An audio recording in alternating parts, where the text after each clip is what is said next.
Olá, estudante. Aqui é o professor Maroni Beckman, professor de matemática. E na aula de hoje a gente vai falar de juros compostos, né? A gente está falando aqui nas nossas aulas um pouco aí de matemática financeira, né? Falamos aí já de aumentos, falamos de descontos, tá? Estamos agora estudando um pouco do regime de capitalização, que são os regimes de capitalização a juros simples. Já demos uma aula aí sobre juros simples, mas se vai falar de juro composto na aula de hoje e também fazer um comparativo, né? Sempre associando a esse outro sistema de capitalização, né? Que tem os dois tipos, né? O juro simples e o juro composto, tá? Na aula de hoje a gente vai falar um pouco aí dos juros compostos, como é que funciona esse sistema de capitalização de juros, beleza? Vamos lá, galera. Então, conceito de juros simples. Aliás, desculpa, conceito de juros compostos. É a modalidade de juros em que a taxa é aplicada sobre o montante do período anterior. Assim, o montante cresce em progressão geométrica. E o gráfico montante vezes tempo é uma exponencial, cuja base é o fator multiplicativo referente à taxa de juros. Então, turma, uma das características bastante importantes e até que diferencia o juro simples do juro composto é que sempre que você for aplicar uma taxa, ele vai ser sempre aplicado no valor do período anterior que já sofreu um reajuste, tá? Ao contrário do que acontece com o juros simples, tá? Então, sempre que você for aplicar a taxa em relação ao montante do mês anterior, que já sofreu um reajuste percentual. Isso faz com que os juros cresçam em progressão geométrica, aquele que vai ser sempre multiplicado por um valor, tá? Vamos ver o comportamento um pouco desse gráfico, olha só. Então, observe como é que é o comportamento da evolução de um juro simples. Coloquei aqui uma situação. Observe o exemplo de uma dívida de R$10.000, será reajustada a uma taxa de 20% ao mês no regime de juros simples, né? Se fosse um juro simples. O que acontece? No juros simples, esse 20% ele é aplicado sempre em cima do valor inicial, que é o 10.000. Certo? Já no juro composto, não. Quando esse 10.000 recebe um reajuste de 20%, tá? Ele passa a ser, por exemplo, 10.200, 10.000 ou 12.000. O próximo reajuste de 20% será em cima de 12.000 e não em relação a 10.000. Tá? Por isso que o pessoal chama de juros sobre juros, né? Costuma usar esse tipo de expressão quando se fala de juro composto. É porque de fato são juros sobre um valor que já sofreu um acréscimo. Beleza? Ó, em relação, se você for fazer esse gráfico, ele mostra como é o crescimento dos juros. Simples, tá? Você observa nessa reta que você tem um crescimento linear, né? Constante, quando é aplicada a juros simples. Por isso que essa reta aqui, ela cresce de maneira constante, ó, 10.000, ele é um crescimento linear. Beleza? Uma característica do juros simples, tá? Se você for observar a mesma situação, né, do mesmo valor inicial e a mesma taxa, em relação ao juro composto, o comportamento vai ser outro, ó. Observe o exemplo de uma dívida de R$10.000, será reajustada uma taxa de juros simples, juros de 20% ao mês, no regime de juro composto, tá? Vamos ver a mesma evolução dessa dívida se você for usar um sistema de capitalização a juros simples. Olha o comportamento do gráfico. Perceba que já é uma curva mais acentuada, não é um crescimento constante, não é um crescimento linear, é um crescimento exponencial, cresce exponencialmente, né? Porque é juros sobre juros, né? Você tem aí um fator de reajuste que vai ser aplicado sempre em relação ao mês anterior. Isso faz com que o crescimento dos juros seja algo assim bem acentuado, forma uma curva, né? Que nós chamamos curva exponencial. Então, só para a gente ter uma noção, teremos outros vídeos que nós vamos, né, bater nessa tecla da diferença do juro simples com o juro composto. Mas só para você ter uma primeira noção, que veja que o crescimento a juro composto, ele é mais rápido, ele é mais acentuado, ele não cresce de maneira linear, como ocorre com o juro simples. Beleza? Então, vamos fazer uma situação agora de cálculo, né? João fez um empréstimo de R$1.000, que pretende pagar após 3 meses a uma taxa de juros de 5% ao mês. Determine o valor da dívida ao final do prazo nos seguintes sistemas de capitalização. Então, primeiro vamos fazer uma conta a juros simples, né? Então, você vai ter um capital inicial de R$1.000. Capital inicial, que é aquele valor no início da transação, certo?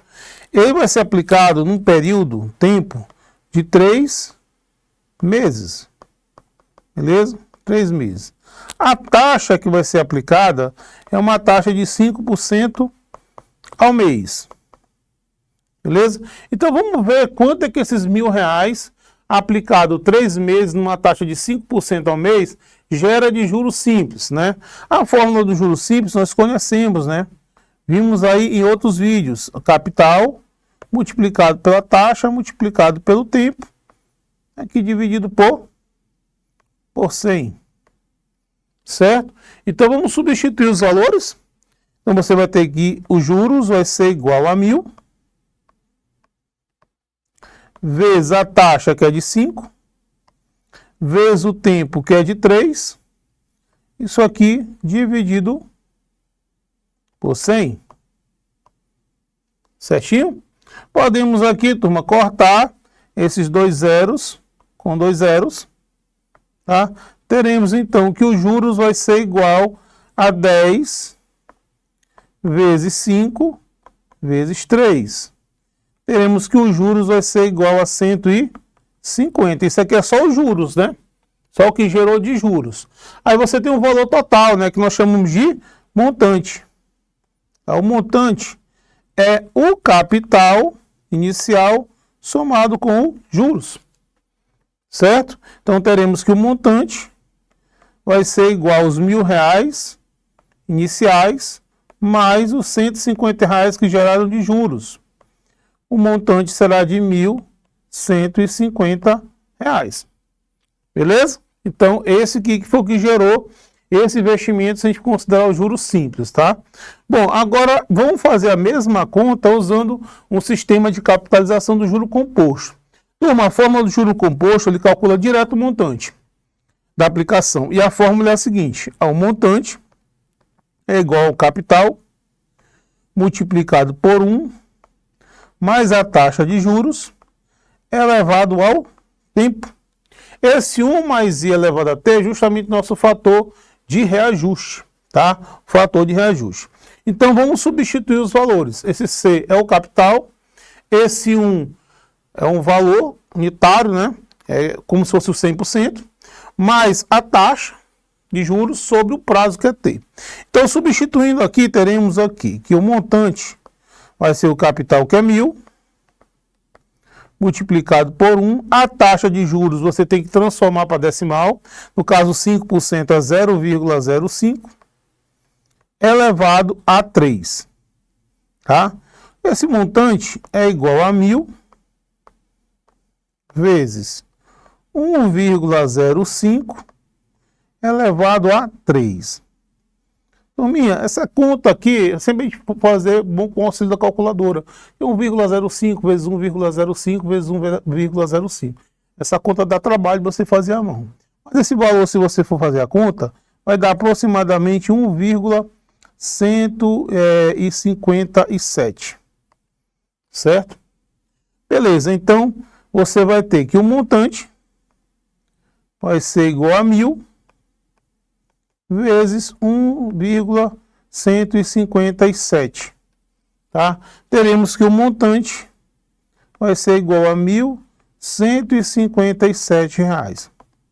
Então, perceba que a diferença do juro simples e do juro composto, ele não foi muito alto. Na verdade, se você for fazer um comparativo, ele deu só R$7, né? Então, por que isso acontece? Porque o prazo foi pequeno.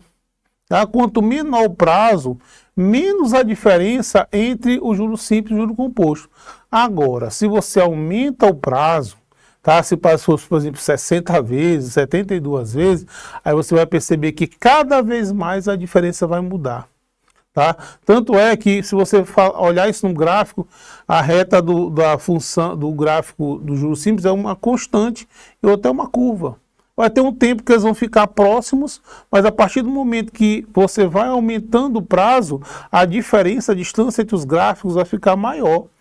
tá? Então a diferença deu pouca porque foi só 3 meses. Se fosse 96, a gente ia perceber que haveria muita diferença de uma taxa de juros composto para uma taxa de juros simples, tá? Vamos para a próxima questão. Pedro decidiu investir um capital de R$2.000 durante 2 meses a uma taxa de juros de 10% ao mês. Verifique qual regime de capitalização renderá maior montante. Regime de juros simples ou regime de juro composto. Então vamos lá. Você tem um capital de R$2.000. O capital é de 2.000. A taxa de juros é de 10% ao mês.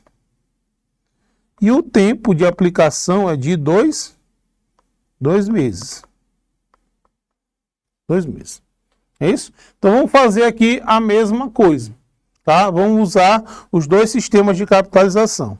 Tá? Então a gente sabe que os juros simples é dado por essa fórmula. J é igual a C, que multiplica T, dividido por 100. Esse C é o capital inicial, esse M é a taxa de juros e esse T aí é o tempo. Então, vamos fazer a conta. Substituindo os valores, você vai ter 2.000 vezes a taxa, que é 10, vezes o tempo, que é 2. Certo? Isso aqui dividido por 100. Verdade? Então, vamos lá. Fazendo aqui os cortes, né? Eu posso cortar 2 zeros com 2 zeros, tá? Aí eu terei que os juros vai ser igual a 20 vezes 10 vezes 2. Ora, aqui vai dar 400, não é isso, turma?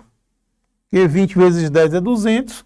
200 multiplicado por 2 dá 400. Então, os juros aí é de R$400. O montante, né? O que é o montante? É justamente o somatório dos juros com o capital, tá?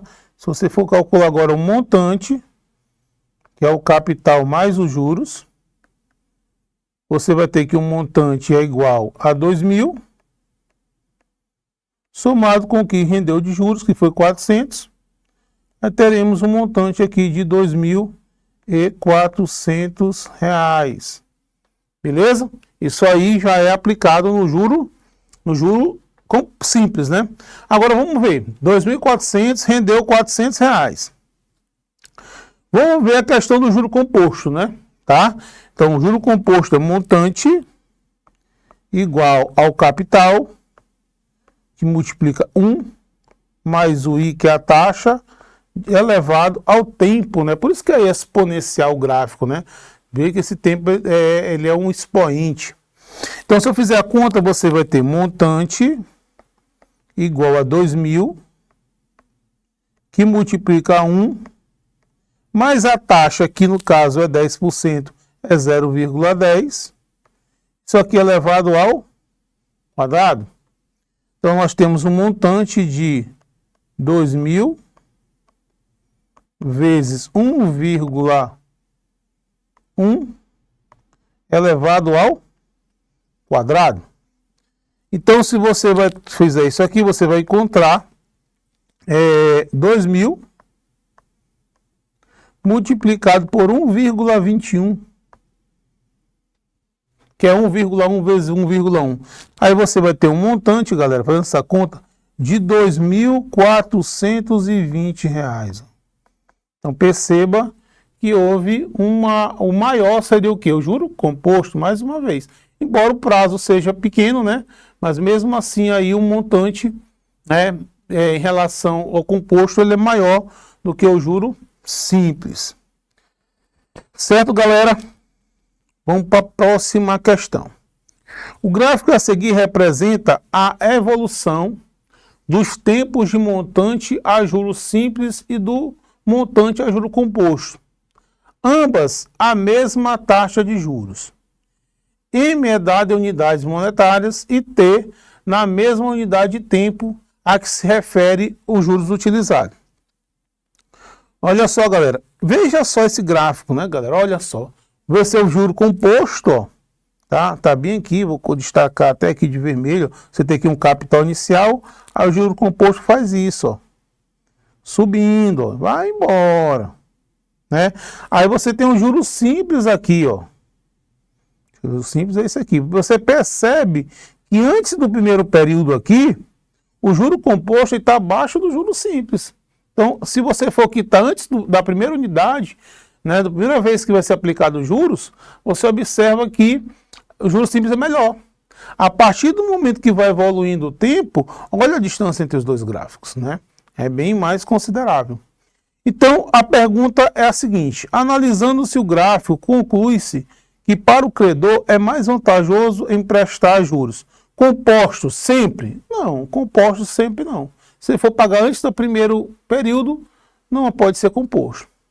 Composto se o período do empréstimo for menor do que a unidade de tempo. Pelo contrário, né?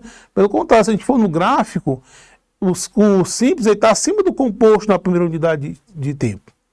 Então é simples sempre? Não, não é simples sempre, porque você percebe que depois o gráfico ele sobe, né? O composto ele passa do simples. Então não seria a letra C a resposta. Simples, se o período de empréstimo for maior do que a unidade de tempo. Pelo contrário, maior não, porque se você percebe que depois da primeira unidade de tempo, o composto já passa o simples. Então, a resposta é a letra E. Simples, se o período do empréstimo for menor do que a unidade de tempo. Resposta correta aqui é a letra E. Beleza?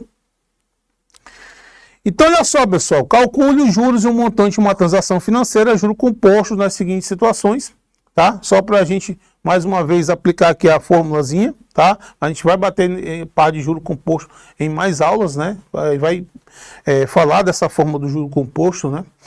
Então, olha só, então o montante é igual ao capital, multiplicado por 1, mais I elevado a T. Então, você vai ter que o montante é igual a 300, multiplicado por 1. Essa taxa você transforma em decimal. Na juros simples, como você já coloca o 100 embaixo, aí não precisa, né?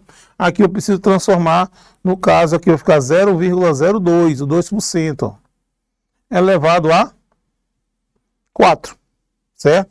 Então, você vai ter que o montante é igual a 300, que multiplica 1,02 elevado a quarta.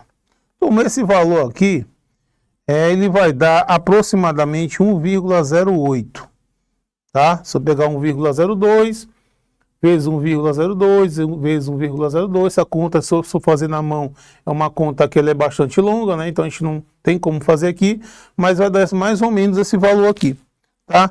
E aí, se você multiplicar o 300, né? 300 multiplicado por 1,08, você vai encontrar 324. Então, esse aqui foi o montante. Ah, pessoal, quanto foi os juros? Se você quiser saber quanto foi os juros, você pode pegar o montante e subtrair do capital. É isso, a diferença do montante menos capital. Então, no caso aqui seria 324, que é o montante, menos 300, que é o capital, e aí você vai ter uns juros aí de R$24, beleza? Esse foi os juros numa capitalização aí utilizando os juros compostos. Beleza, galera? Então, na aula de hoje a gente falou, né, um pouco do paralelo entre um cálculo feito a juros simples e um cálculo feito a juros composto. A gente vai bater ainda nessa tecla em alguns vídeos, né, que é importante a gente saber, porque é algo que é bem próximo da gente, bem próximo do nosso dia a dia. Ok? Espero que tenha entendido bem o conteúdo e até a próxima aula.